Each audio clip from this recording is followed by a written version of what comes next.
الحق من ربك فلا تكونن من الممترين فاسألوا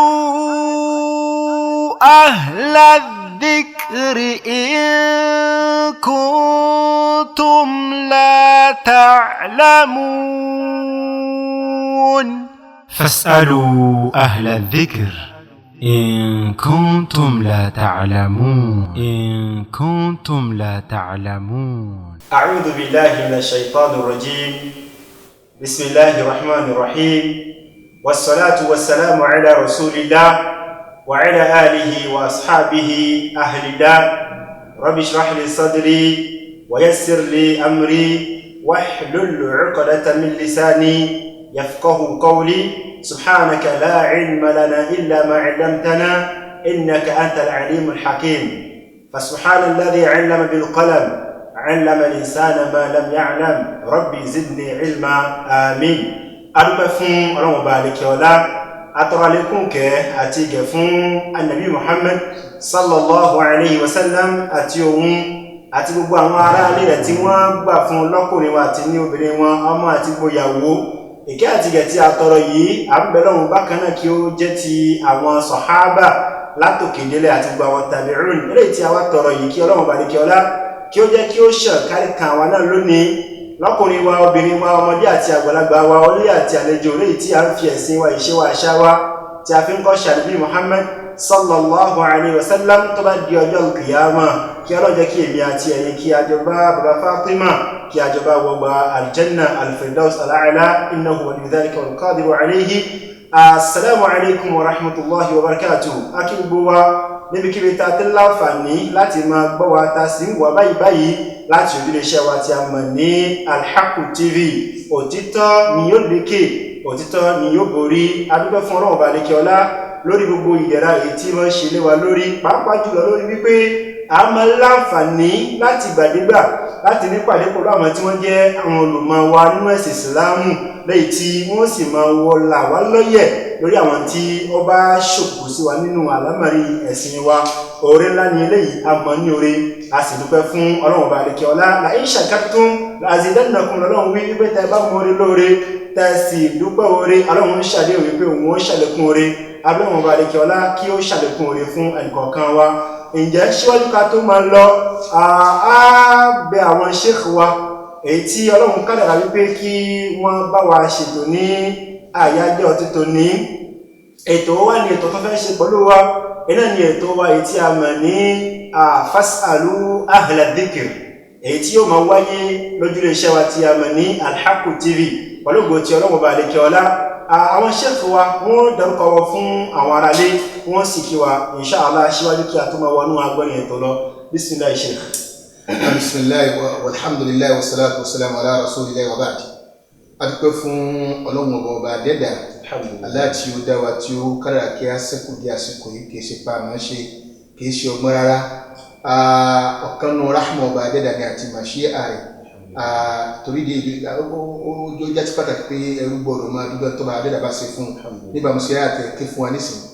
torí di àdúpẹ́ orí Ọlọ́run bákan náà àtọ̀rẹ̀ kí àtìlẹ̀ fún Ànábì sallallahu alaihi wasallam àtòun àtàwọn ará rẹ̀ àtàwọn sàhábà rẹ̀ àti gbẹ̀gbẹ̀ ọ̀sẹ̀ lójú ọ̀nà tàbí sallallahu alaihi wasallam ti di dẹjọ́ ìdájọ́ èmi ní ọmọ yáyé Abdurrahim Al-Badawi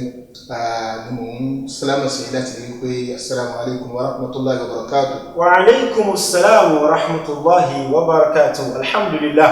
a dúpẹ́ fún Ọlọ́run ní ẹ̀ẹ̀kan sí. A sì ń kí àwọn sheikh wa Al-Badawi pé kí wọ́n káàbọ̀ sórí ètò wa, ètò tí a mọ̀ ní fasalu ahla dhikr. Ọlọ́run Ọba àlékè ọlá ń jẹ́ oyé wa ní Al-Qur'ani wípé ẹ̀yin mùsùlùmí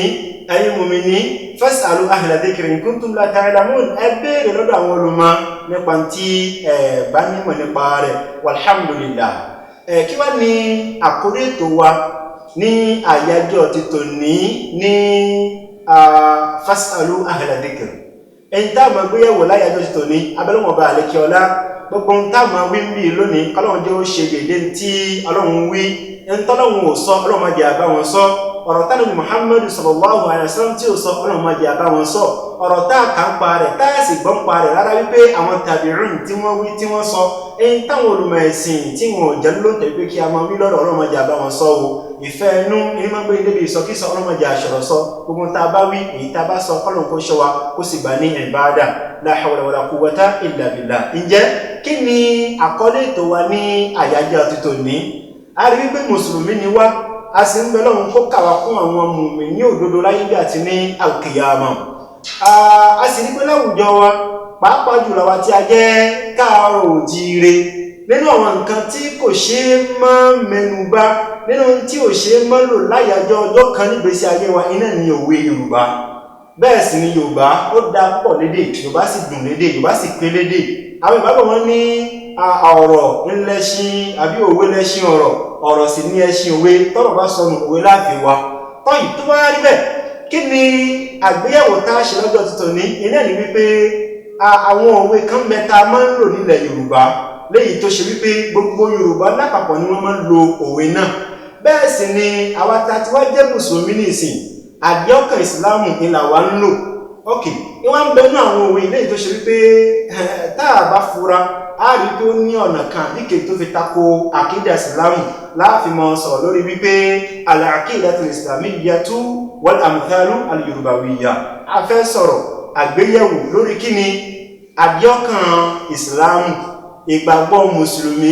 àti apá kan nínú àwọn òwe Yorùbá, àwọn òwe tá a máa ń lò léyìí tí ò pamọ́ sẹ́nì kọ̀ọ̀kan wa. A rí wípé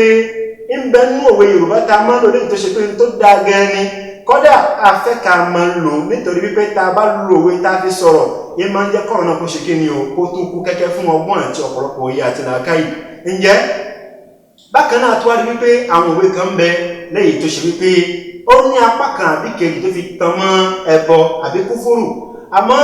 ẹni tí ò bá fura wọn ní pánsá ò fura, pàṣà jáná àjọ òfura àjájì tó nílé ò bá fura wọn ènìyàn oko. Ǹjẹ́ kí o lè ṣe ìpáàlù kó má bàa jà wá níbi àkídà wa ìlà fi gbérú ètò yìí kalẹ̀, kí Ọlọ́run bá lè kí ọlá kó jẹ́ kí ó ṣe ẹnìkọ̀ọ̀kan wa ní àǹfààní. Ǹjẹ́ Sheikh wa síwájú ká tó máa lọ,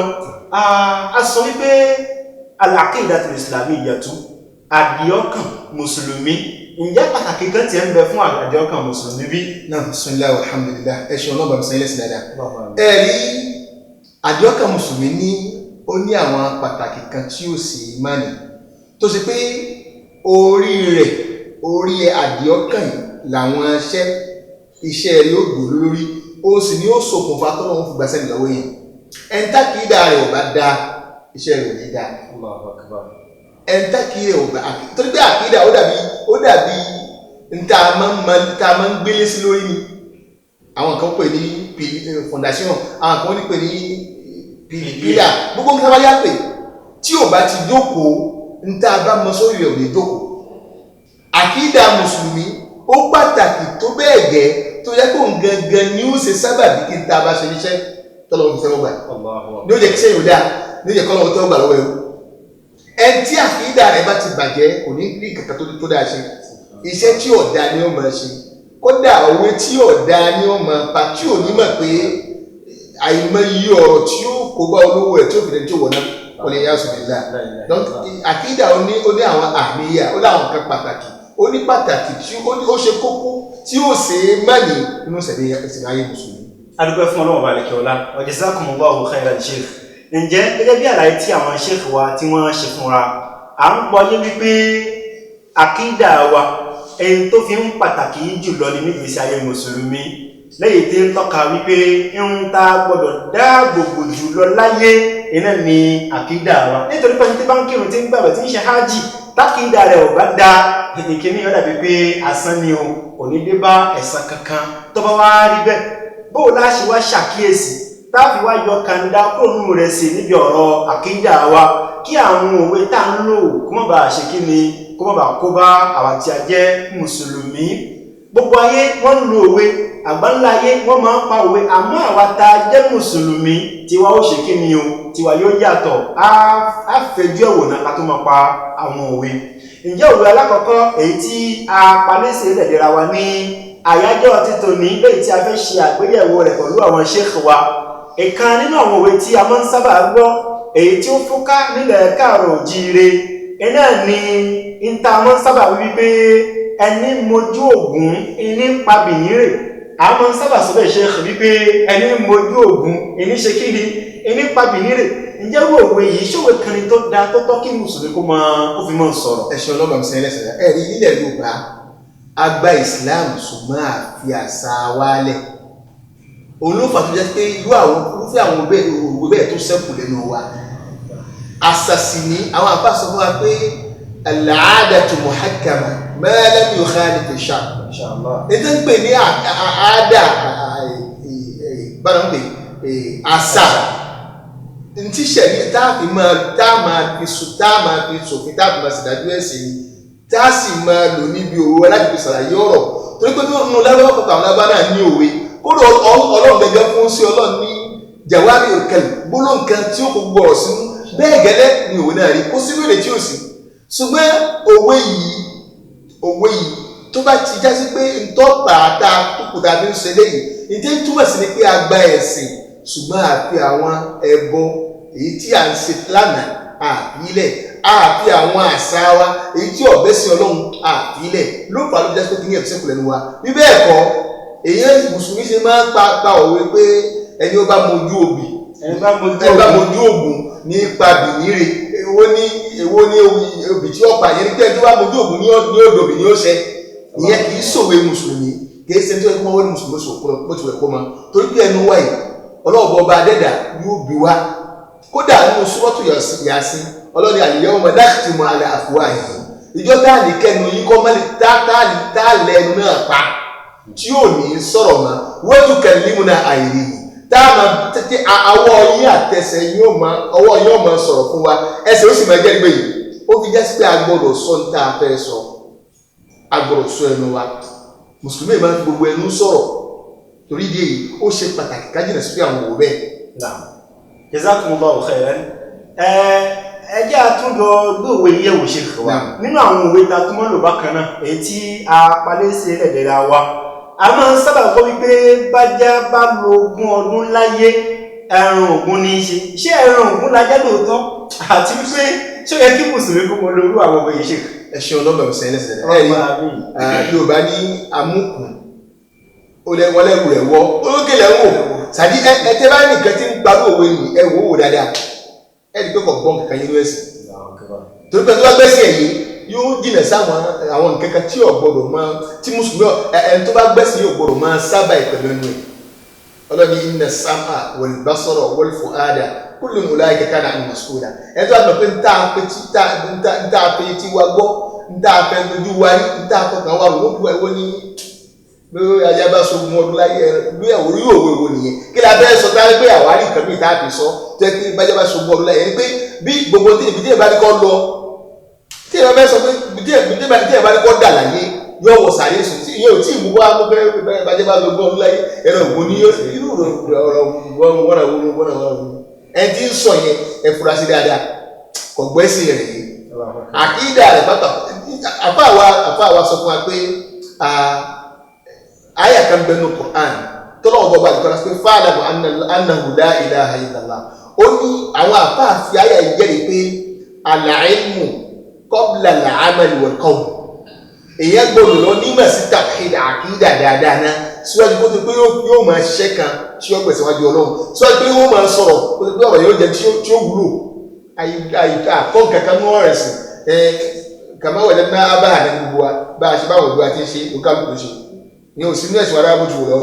Allahumma musta'an. Jazakumullahu khairan Sheikh. Ǹjẹ́ ọ̀rọ̀ láti ń gbọ́ yìí nípa àwọn òwe yìí tó ṣe pé àkọ́tọ́ kí àwọn mùsùlùmí kí a fi máa sọ ọ̀rọ̀ wa. Sheikh, nínú àwọn òwe tí a máa ń sábà gbọ́ bákan náà ẹni tí wọ́n máa ń sábà wí wípé béégún bá lé ní ká máa rọ́jú nítorí pé bí ti ń rẹ ara ayé iná ní ń rẹ ara ọ̀run bí ti ń rẹ ara ayé èní rẹ ara ọ̀run ṣé lóòótọ́ ni pé. ẹ rí i pé akẹ́kọ̀ọ́ mo sọ pé ẹgbẹ́ rẹ̀ rẹ̀ pé àdánwò tó kan àwọn akáàrò òjì ni pé a gba ẹ̀sìn ṣùgbọ́n àfi àṣà wálẹ̀ ẹ dákun nínú àgbọ́yé mùsùlùmí ẹnìkan ò ní lọ sọ́run ó tún padà wá mọ́ ọ̀dọ̀ Yorùbá nú àṣà Yorùbá láti gbà pé bàbá kan máa ń tó dé ìyá kan máa ìyábọ̀ kan tó máa ń wá ó sí nú àṣà wa táàbù máa sọ pé bí ṣe ń rìn ara ọ̀run ní máa ń rárá ayé kí ni mo kọ́ ara lọ́dọ̀ ara ọ̀run tí ò lè jẹ tí ò lè mu tí ò lè sàmàlì bẹ́ẹ̀ kankan máa tẹ́kọ̀ọ́ gẹ́gẹ́ wọ́n tí ó ń sábàání fún lára sọ pé ó ń rẹ̀ kí ni tó jábọ̀ pé máa ń rẹ̀ máa fi ìmọ̀ kọ́ ara nà níwájú ìṣàbà ilẹ̀ wọ́n kàn mú téèyàn kàn mórí àtọrùn kó so pọ̀ ìní ìṣẹ̀lẹ̀ lọ́dọ̀ nínú àṣà Yorùbá ìṣe rárá irú ọ̀rọ̀ wo ni tí ò ní í ṣe pẹ̀lú. ẹ̀jẹ̀ eléyìí ń tọ́ka wípé òwe kan náà tó ń bẹ èyí tá a máa ń sábà sọ wípé Babátúndé tó fẹ́ Ìyábọ̀ ará ọ̀run méjèèjì ló fẹ́ra. Inna lillahi wa inna ilayhi raji'un. ṣe rí àwọn nǹkan kan bẹ tá a gbọ́dọ̀ sọ ọmọ tiwa tá a sì gbọ́dọ̀ pé ẹni ọba ti kú kò tún ní padà wá mọ́ tó ẹ pé èèyàn ọba padà wá ní ẹni tí ó padà ní oṣù Ọlọ́run ayélujára kò padà bí kankan ni mo fi sọ fún níbẹ̀ yọ̀ pé n tó ṣe wá ni pé àkọ́ ẹ̀sìn náà a sì fi àṣà wálẹ̀ àṣà nì ló jẹ́ àṣà kúfùrù àṣà kèfèrí tó ṣe pé àgbà pé kìíní kan bẹ tán ń pè lákúdà àyà kò sí jíjẹ bẹ́ẹ̀ ẹni ọba ti kú ó tó di jáde àwọn tọ́lọ́ balẹ̀ rẹ̀ káṣí oríra ẹjọ́ náà lọ́wọ́ ní ọba wà lẹ́nà ní òrìra wọn torí pé ọlọ́pàá ti gbé àgbẹ̀ tí yóò pọn káàkiri lójú nafsi ni báwo ní ìṣẹ̀lẹ̀ alẹ́ yìí kò kálukú mọ̀ sáyé káta sí pé àwọn àríra wa kò sí tó jọ irú ọ̀rọ̀ yẹn ọ̀rọ̀ kan tí ò lálàáfíà ní tí ó yẹ kí èèyàn máa gbọ́ ara ọ̀run tó máa ń fẹ́ yàwó ni àbẹ́ tó ti kú máa ń lọ́kọ ni àṣàkáṣà tí ó kún àṣà Yorùbá ọ̀kan nú ẹ̀ nìyí Ìyábọ̀ tó fẹ́ Babátúndé irú rẹ̀ dáadáa ó lè kó sọ dáhùn ọ̀run ní so igi àbá òun ní máa jókòó igi rẹ̀ fún wọn bàbá òun ní máa ń fa òkú tó ti kú tí máa ń fa àkọ́kọ́ dáadáa ni ọlọ́run kó sàlámà wà sàlùdá sàlámà. Sheikh kí ó tó di wípé a mọ̀ lọ síbi kánbù sí ìparí ètò wa Sheikh ó wù mí kí a fi òwe méjì kan fi kún kí a jọ wo ǹjẹ́ àwọn òwe yìí ṣó dáka mọ́ lò àbí kò dáka mọ́ lò. Àkórí ètò wa ni wípé àwa mọ̀ wípé àwọn òwe ẹni tó dáa ni ẹni tó pàtàkì ni tó sì wúlò ní nínú ọ̀rọ̀ tá a bá ń sọ kódà a máa ran ni lọ́wọ́ léyìí tó pọ̀ níbi wípé kí àgbọ́yé ọ̀rọ̀ wa kó ṣe kí ni kó fi wá sí ìmúṣẹ. wọ́n láàkí àwọn òwe kan ń bẹ léyìí tó ṣe pé gẹ́gẹ́ bí mùsùlùmí táwa jẹ́ o àwa ní ṣe kí ni àníbá wọn lo iná ìdáwọn ṣe kàn wọ́n ń ṣe àlàyé rẹ̀ fún wa. nínú àwọn òwe èyí tá máa ń sábà gbọ́ ẹni pé ẹni Ṣàngó bá torí ọ̀wọ́lẹ̀ láyéláyé kò lè bá wọn bú ọba Kòso. àwọn èyí máa ń sábà ṣàn gbẹnu wa àbí ká sọ wípé mo fẹ́ mójú ajé kò ní sọ̀ àbí ẹ jẹ́ kí n mójú ajé kò onísọ̀ a sì mọ̀ wípé òòṣà ní jẹ́ ajé àwọn kìíní ṣé tá a bá ń lò ṣé ó dáa àbí kò dáa láwùjọ wa. ṣẹ́ni nítorí ẹ̀ka tó ṣe òní àkéèdà lánàá láti jẹ ìta adérí àná làwọn afáàkì máa ṣe lórí àkéèdà ọlọ́run bá àwọn afọ́ àlẹ́ sílẹ̀ pẹ̀lú Muhammad bin Abdul Wahhab àwọn afọ́ àwọn Sheikh Islam bin Taymiyyah ọmọ kí wọn Ibn Qayyim al-Jawziyya àtàwọn akẹgbẹ́ wọn ni wọ́n dìde pé gbogbo bó ti wà lọ́wọ́ tí wọn náà ní ìbẹ̀rẹ̀ lọ́wọ́ tí wọn náà ló ń bẹ̀rẹ̀ lọ́wọ́ lọ́wọ́ náà níbi láwọn kéèyàn kó fẹ́ jáde kó lọ sí ẹyẹ kó fẹ́ yẹ wọṣẹ́ ìbẹ̀rẹ̀ lọ́wọ́ tí wọn náà ṣùgbọ́n àwọn afáà dìde sí ọlọ́run sì fún wọn ṣe. ojúṣe tèmi pẹ̀lú tìyín náà ni pé báwo ni a ṣe tún àkídà wọn yẹn ṣe alẹ́ bíi bada al-Islam ghariban wa sayaudu ghariban Islam bẹ́ẹ̀ lẹ́sìn àjòjì yóò sì padà di ẹ̀sìn àjòjì fatuba nínú kọ̀rọ̀bà oríire adùn fètèfètè kó máa bá àwọn tó yẹ pé wọ́n bá jẹ́ àwọn tí ń tún àwọn tó bá jẹ́ gbòràbà wọ́n bẹ̀rẹ̀ wọ́n sọ̀rọ̀ fún àwọn ní gbòràbà alẹ́bi ní alladhina yuslihuna ma afsada an-nas aw kama qala rasulullah ìwáyà alẹ́bi ní ẹni tí bá ń tún táwọn èèyàn bàjẹ́ tí bá ń tún ṣe òun gẹ́ni gẹ̀rí onígbò nínú àwọn gbòràbà àdúrà torí ìdí èyí ojúṣe gbogbo dáì oníkúrò látọ̀ àkídà sí ṣùgbọ́n bil asaf ash-shadid tó bá yẹn jẹ́ ni pé ọ̀pọ̀lọpọ̀ náà àpàlẹ́ yìí kò sí tó kàn abaladẹ́ tá sọ̀rọ̀ lórí tí ṣe àkídà báwo láti ṣe kò sí tó kàn wọ́n ní tí wọ́n mọ̀ sí ni pé ó tó kò náà sí aláàtà ìlú ẹ̀fà àwọn yẹn lórí tí wọ́n àkídà wọn jáde láti ta arabu lẹ́hà ẹ má yà sí ibi tí wọ́n yẹn ẹ̀yìn jùmọ̀ wọ láti afárá ẹ̀jẹ̀ àṣà ọlọ́kan ni a sọ̀rọ̀ alọ́kọ̀ lórí kí apá wa ní lílẹ̀ ṣítàmìà aláàmọ̀tàfàkùnà àlẹ́ yìí ká parapọ̀ lórí tí ẹnu wájọ sọ̀kan lórí ẹ̀dí síkéni bá àkídà tó ń sàhíhà ìdájọ́ pa pẹ̀lú ẹ̀ gẹ́gẹ́ pé fi wọ́n rẹ̀ tábà fi wọ́n lẹ̀ nǹkan ò ní dá àwọn èèyàn ò ní dá ìsìn mà bá sì jọ máa kó lọ ní láti ń kó lọ yìí nǹkan kò ká dìde lórí wá ṣe tó àkídà àwọn èèyàn ṣe àwọn mọ̀sájìlú wa ká ní àwọn halakot àwọn afáṣe tí a jẹ́ pé àkídà rẹ́gbẹ́tẹ́ tá a bá kà kátà kátùkà omi pẹ̀lú àwọn ọlọ́run àwọn yóò padà dá òdodo mọ̀ táwọn ọ̀bá tí gbogbo àjọ tí ń wọkọ̀ tó lọ lẹ́yìn kọ̀ọ̀kan yìí tí wọ́n bá dá àmà ní àwọn ọmọ tí ń bọ̀ wọ́n mọ̀ ojúṣe wa nìyẹn àbí ọlọ́run kódà kó ló gbẹgbà fún àtúnṣe táwọn yẹn ti bàjẹ́ kó mọ́ sí káwọn náà máa padà sí àbọ̀ lẹ́yìn ojú ọ̀rọ̀ yìí. ǹjẹ́ alhamdulillah jazakumullahu khairan sheikh a dúpẹ́ fún ọlọ́run balẹ̀ kẹ́ọ́lá a sì kí àwọn sheikh wa Al-Badawi pé kí wọ́n kú gbìyànjú lọ́pọ̀lọpọ̀ ọlọ́run balẹ̀ kẹ́ọ́lá yóò bá wa san ní ẹ̀san olóore. ǹjẹ́ ètò wa ó ti ń lọ síbi ìparí báyìí èyí tí a mú wá fúnra wa ní àyájọ́ ti tòní ẹ̀dá ni ọ̀rọ̀ lórí àkídà ìsìlámù àti àwọn òwe Yorùbá léyìí tá a máa ń lò léyìí tó ṣe wípé ó tako ìsìlámù kò lẹ́tọ̀ọ́ kò bá mú kẹ́ni tó jẹ́ mùsùlùmí tó sì ládìí ọkàn tó dáa tó ń lálàáfíà kó máa ṣe kí ni kó máa lo àwọn òwe yìí eléyìí ó tọ́ka wípé àwọn òwe kan ò sí léyìí téèyàn ó máa lo ọ̀pọ̀lọpọ̀ òwe Yorùbá eré ń bẹ tá a lè lò léyìí tó ṣe pé kí ni kò sí láyìí fi níbi àwọn òwe wọn ni walakin fi nafsil waqt àwọn òwe kan bẹ̀rẹ̀ tó ṣe pé kí ni a tún máa mú ọ̀pọ̀lọpọ̀ rẹ̀ wá fúnra wa ní ọjọ́ iwájú lórí ètò wa ètò yín fasalu ahla dhikr èyí tí ń wáyé láti ojú iṣẹ́ wa èyí tí a mọ̀ ní Al-Haqq TV abẹ́rẹ́ wọn bá lè kí ọlá kó sẹ́ni kọ̀ọ̀kan wá ní ẹ̀san olóore èyí tẹ́ mú wa ojú tẹ́ fi mú wa ojú náà ní fọ́wọ́ bákan náà èyí tẹ́ fi ń gbọ́ wa etí náà ní di oríkèéríkèé ara ta mú wálé ayé ọlọ́run ní fi ìfẹ́ ṣe gbogbo wọn á padà lọ bọ́ lọ́wọ́ bá láyọ̀ àti àlàáfíà ìkankan ò ní kan àkídà wa ọlọ́run ó ṣe ní àkídà tí yóò gbé wa láyé bí àti nínú sàárè àti gbogbo àlùkìyámà ǹjẹ́ àkí gbogbo yín bẹ̀rẹ̀ ṣe gbọ́ ètò wa ọlọ́run bá nìkan lọ́ba sẹ́yìn ní ọ̀pọ̀lọpọ̀ ẹ̀san lórí láyé bí àti ní àlùkìyámà èyí tá a ṣe níṣẹ́ olórí lọ́sàn àti ní òru táwì lọ́rọ̀ táwì sọ́kàn táwì nígbà tí ó bá jẹ́ ọlọ́run jẹ́ kí ó tó wá nìkan wá o wa sallallahu wa sallama ala nabiyina Muhammad wa ala alihi wa sahbihi ajma'in assalamu alaikum wa rahmatullahi wa barakatuh. Al-Haqq TV òtítọ́ ni yóò lékè òtítọ́ ni yóò borí. Subhanallah.